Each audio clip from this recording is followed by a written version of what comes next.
এখন যে সামগ্রিকভাবে যে বেকার সমস্যা, তাদের মধ্যে বেকার সমস্যার সংখ্যাও কিন্তু বেশি। কাজে মূল বিষয়টি হচ্ছে মানুষের কর্মসংস্থান। আমরা যদি সেই রিক্সা চালকের কথা চিন্তা করি, তাহলে ৩৫ বছর যাবৎ কেন একটা মানুষ এত পরিশ্রম করবে, এরকম অমানসিক পরিশ্রম করবে? তার জন্য কি আমরা কোনো ব্যবস্থা তৈরি করতে পারি না? ইয়েস, আমরা তার জন্য ব্যবস্থা করতে পারি। কি কি ব্যবস্থা তৈরি করা যায়? আমরা গত কয়েক বছর ধরে ঘেটে ঘেটে ঘেটে বের করেছি যে কি করা যায়। এবং বিভিন্ন তোমাদের মতন যারা তরুণ আছে, তোমাদের থেকে যারা তরুণ আছে, বিভিন্ন ক্যাটাগরি যারা শিক্ষা দীক্ষা যাদের আছে, যাদের অল্প হোক বেশি হোক, বিভিন্ন মানুষকে কিভাবে দিয়ে এই যে ৮ থেকে ১০ লক্ষ মানুষ আনস্কিল লেবার যে এখন বিদেশে যাচ্ছে, এটিতে আমরা ভ্যালু অ্যাড করতে চাই। আমরা এটি ৮-১০ লক্ষ থেকে আমরা ১৫ থেকে ২০ লক্ষ নিতে চাই গ্র্যাজুয়ালি আমরা এটাকে। এবং এই মানুষগুলোকে আরো যাতে বেটার কাজ করতে পারে, অর্থাৎ এখন যদি ধরো একটা মানুষ র্যান্ডম যারা এখন যাচ্ছে, তারা হয়তো ধরো উদাহরণ হিসাবে ধরলাম আমরা মাসে $১০০ বেতন পাচ্ছে, কিন্তু তাকে যদি আমরা একটা ল্যাঙ্গুয়েজ শিখিয়ে দিতে পারি, তাকে যদি আপনার এডিশনাল একটা ট্রেনিং দিয়ে দিতে পারি, তাহলে দেখা যাবে তার $১০০ বেতনটা $১০০ বেতনটা $৩০০ হয়ে যাচ্ছে। তাহলে তার নিজের যেরকম অবস্থার পরিবর্তন হলো, দেশের রেমিটেন্সের পরিমাণও সেভাবে বাড়লো। ওই যে খাল খনন বললাম, যে আমরা আবার খাল খনন করতে চাইছি, কেন করতে চাইছি? অনেকগুলো কারণ আছে। শহীদ জিয়া করেছিলেন সেচ সুবিধার জন্য, এটিও আমাদেরকে করতে হবে। বন্যা নিয়ন্ত্রণের জন্য, এটিও আমাদের করতে হবে। সাথে আমাদেরকে কয়েকটি কথা চিন্তা করতে হবে।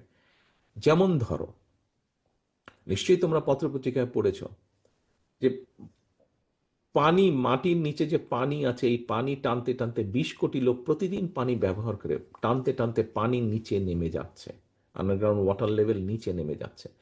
তার ফলে কিন্তু একটা ভয়াবহ পরিস্থিতির দিকে আমরা এগোচ্ছি। আমরা যদি সারফেস ওয়াটার বেশি করে জমা করতে না পারি, সারফেস ওয়াটার যত আমরা জমা করবো, এটি আস্তে আস্তে চুয়ে চুয়ে তো নিচে যাবে।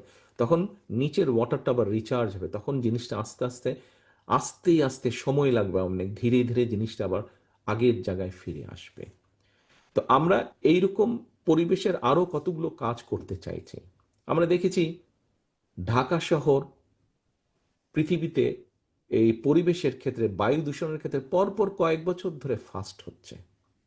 যেই শ্বাস প্রশ্বাস গ্রহণ করলে মানুষের বিভিন্ন রকম অসুখ বিসুখ হয়, তার প্রত্যেকটা ইনগ্রেডিয়েন্টস ঢাকা শহরের বাতাসের মধ্যে আছে, বাংলাদেশের অনেক জায়গায় আছে। এতে তো অবস্থার পরিবর্তন করতে হবে, জাতিকে তো সুস্থ জাতি হিসাবে গড়ে তুলতে হবে। তার জন্য আমরা পরিকল্পনা গ্রহণ করেছি যে বৃক্ষরোপণ আমরা করব। এই যে বর্জ্য, এগুলো আলোচনা হয়েছে, তোমরা শুনো, আবারও আমি বলছি।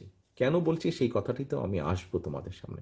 বর্জ্য, ঢাকা শহর দিয়ে হাঁটো, যে কোনো শহর দিয়ে হাঁটো, যেখানে যে চারিদিকে ময়লা পড়ে থাকে, যে আমরা দেখেছি তরুণ সমাজরা কিভাবে বিভিন্ন ভাবে অন্য দিকে ইনভলভ হয়ে যাচ্ছে। স্বাভাবিকভাবে মানুষ যখন ইয়াং থাকে, তার শরীরে অনেক রকম অনেক এনার্জি থাকে। এই এনার্জিটা তো কোনো এক জায়গায় তো তাকে এটা এনার্জিটা তো খরচ করতে হবে। আমরা ভালো জায়গায় নিয়ে আসতে চাই। ছোটবেলায় আমিও যখন ছোট ছিলাম, পত্রপত্রিকা খুললে দেখতাম যে এই জেলার সাথে এই জেলার খেলা হচ্ছে, এই থানার সাথে এই থানার খেলা হচ্ছে, এই স্কুলের সাথে এই স্কুলের খেলা হচ্ছে। কিন্তু এখন সেগুলো সেভাবে দেখি না। জেলা টু জেলা হচ্ছে, আন্তঃজেলা হচ্ছে, বিভাগ হচ্ছে, নেশন ওয়াইড হচ্ছে। দেখো, আমাদের মেয়েরা এশিয়ান ফুটবলে ভালো করেছে, আমাদের ছেলেরা ফুটবলে ভালো করছে।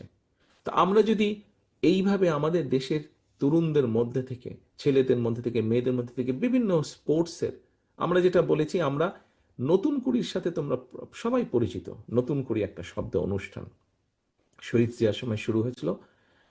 এই নতুন কুড়ি আমরা বিভিন্ন ছেলেমেয়েদের, যে ভালো গান পারে, যে ভালো নাচ পারে, যে ভালো কোরআন আয়াত করতে পারে, যে ভালো মিউজিক ইকুইপমেন্ট বাজাতে পারে, আমরা এই এই এই ধরনের প্রতিভাগুলোকে আমরা বের করে এনেছি। আমরা ইনশাল্লাহ দেশ পরিচালনার সুযোগ পেলে আমরা যেটা করতে চাই, সেটা হচ্ছে যে আমরা নতুন করি ক্রীড়াটা চালু করতে চাই। দেশের বহু ছেলে মেয়েদের মধ্যে বহু খেলার প্রতিভা, খেলোয়াড়ের প্রতিভা আছে, আমরা তাদেরকে বের করে আনতে চাই।